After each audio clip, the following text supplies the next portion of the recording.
Halo, assalamualaikum warahmatullahi wabarakatuh. Selamat datang kembali di channel Zian Permana. Teman-teman pernah ngerasain sakit hati kan ya? Nah, jadi sakit hati atau ngerasa dikhianati. Jadi ternyata ada sebuah mekanisme psikologis ketika kita sakit hati atau dikhianati yang membuat rasa sakitnya tuh makin dalam gitu ya.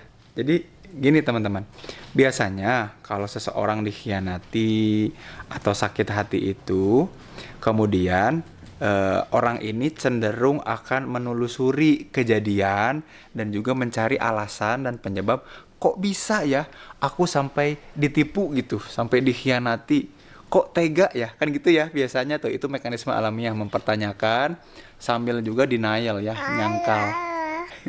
Sambil juga nyangkal, barangkali kok bisa-bisanya aku seperti itu. Nah, ketika menelusuri itu kan kita kemudian menggali dan menemukan fakta. Namanya juga penelusuran. Kita kita kemudian cross check lagi si kejadiannya kayak gimana. Nah, ketika cross check dan menelusuri kejadian sampai di titik di mana kita akhirnya menemukan fakta dan sadar bahwa rupanya tanda-tanda, sinyal, dan alarm bahwa pengkhianatan itu terjadi itu jelas sebetulnya. Tapi entah kenapa kok kita kayak yang dibutakan waktu itu ya. Kita sadarnya belakangan. Jadi pas kita telusuri kejadian-kejadiannya, kita akan menemukan bahwa oh ternyata ada fakta-fakta yang memang nunjukin bahwa dia bohong, dia berkhianat gitu.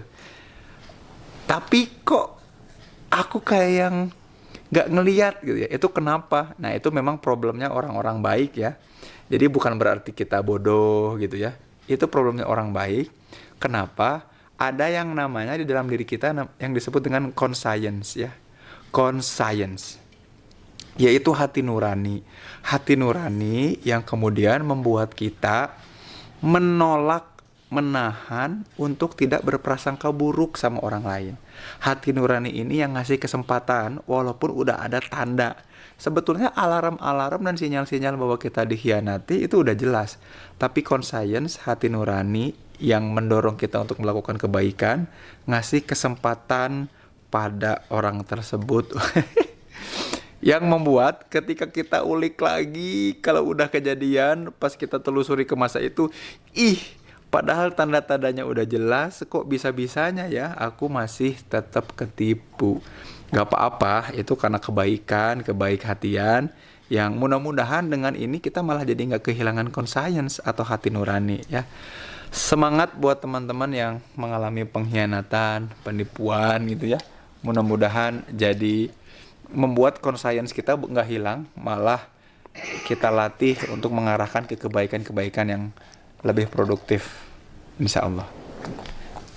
Zain Permana pamit, Zaino juga pamit, dadah dulu. Dadah. Assalamualaikum, dadah.